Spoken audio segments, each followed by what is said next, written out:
तुमको पता है रिएक्ट में यूज मेमो हुक्स काम क्या करता है? यूज मेमो को हुक्स का काम क्या है? देखो ये समझो, जैसे ये क्या करता है, जब भी तुम्हारा कोई फंक्शन है जो कि हैवी कैलकुलेशन कर रहा है, ठीक है ना, हैवी वर्क कर रहा है, ठीक है ना, उस केस में तुमको यूज मेमो के अंदर उस फंक्शन को रैप करना चाहिए। देखो ये क्यों करते हैं, ध्यान से समझो। जैसे मान लो तुम्हारा क्या है ना, एक ई कॉमर्स प्रोडक्ट है, तुम्हारा ई कॉमर्स प्रोडक्ट, वहां पे क्या है, तुम्हारा प्रोडक्ट लिस्ट लिस्ट किया हुआ है, ठीक है। मान लो तुम्हारा प्रोडक्ट लिस्ट किया हुआ है, ठीक है। अब यदि तुम्हारा प्रोडक्ट लिस्ट किया हुआ है तो क्या होगा, तुम्हारा प्रोडक्ट में जैसे मान लो तुम क्या कर रहे हो ना, बैकएंड से तुमको प्रोडक्ट का प्राइस मिल रहा है, प्रोडक्ट का प्राइस मिल रहा है ना, और क्या मिल रहा है तुमको, प्रोडक्ट का प्राइस मिल रहा है और समझ लो डिस्काउंट भी मिल रहा है साथ में।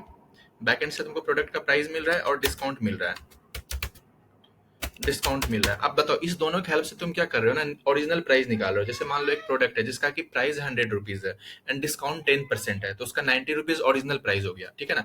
इस तरीके से देखो, कोई बहुत बड़ा बड़ा प्रोडक्ट है, उसका प्राइस भी ज्यादा होगा और डिस्काउंट कुछ होगा, तो बार बार जैसे मान लो क्या, ऐसा भी हो सकता है ना, प्रोडक्ट का प्राइस रिपीट हो सकता है, डिस्काउंट सेम हो सकता है। मान लो प्रोडक्ट ए का जो प्राइस और डिस्काउंट है वही प्रोडक्ट डी का भी प्राइस एंड डिस्काउंट हो, तो उस केस में हम लोग बार बार कैलकुलेशन नहीं करेंगे। जैसे ये कैलकुलेशन है ना, कैलकुलेशन है डिस्काउंट निकालने का, तो यूज मेमो क्या करता है ना कि उस डेटा को कैश कर लेता है। यदि तुम मान लो तुम सेम प्राइस और डेटा तुम सेंड करोगे ना, तुम ऑलरेडी इसके पास डेटा कैश किया हुआ है, तो उसको फिर से वही तुमको डेटा रिटर्न करके दे देगा।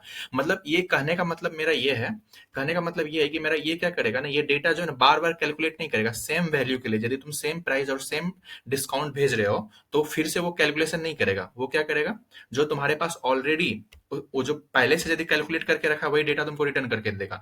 ये तो नॉर्मल छोटा एग्जांपल हो गया। इस तरीके से बहुत बड़ा बड़ा एग्जांपल, बहुत हैवी कैलकुलेशन जब होता है, तुम फ्रंट एंड में जब तुम बहुत हैवी कैलकुलेशन कर रहे हो, उस केस में हम लोग को यूज मेमो बहुत ज्यादा यूजफुल होता है। क्योंकि देखो बार बार तुम सेम चीज को कैलकुलेट करोगे, यदि तुम ऑलरेडी उस चीज को कैलकुलेट करके रख लिए हो और फिर तुम दोबारा क्यों कैलकुलेट करना है, उसको क्या करता है यूज मेमो, कैश करके रख लेता है, तुमको वो कैसे कैश किया हुआ वैल्यू रिटर्न कर देता है। ये होता है यूज मेमो। यूज मेमो क्या करता है, ये क्या करता है ना, कैश किया हुआ वैल्यू को रिटर्न कर देता है। यदि तुम सेम, जैसे इस में यहाँ पे जो डिपेंडेंसी में सेम वैल्यू पास कर रहे हो अगेन, तो उस वैल्यू के लिए फिर से वो कैलकुलेट नहीं करेगा। जो वैल्यू यदि वो उस डेटा के लिए ऑलरेडी कैलकुलेट करके रखा हुआ है वो कैसे में, वो तुमको कैश किया हुआ डेटा तुमको रिटर्न कर देगा। ये होता है यूज मेमो का एग्जांपल। तुमको बेस्ट एग्जांपल दिया हम किसका, ई कॉमर्स में जो हमारा लिस्ट ऑफ प्रोडक्ट होता है उसका ओरिजिनल प्राइस निकालने के लिए हमको प्राइस और डिस्काउंट चाहिए, उसके हेल्प से हम ओरिजिनल प्राइस निकाल सकते हैं, ठीक है ना। यदि प्रोडक्ट ए और प्रोडक्ट डी का प्राइस सेम है तो वो बार बार प्रोडक्ट डी के लिए सेम कैलकुलेशन नहीं करेगा, क्योंकि प्रोडक्ट ए के लिए ऑलरेडी कैलकुलेशन करके रखा हुआ है। प्रोडक्ट डी के लिए तुमको वो ऑलरेडी कैलकुलेटेड वैल्यू दे देगा तुमको, क्योंकि उसका प्राइस और डिस्काउंट सेम है।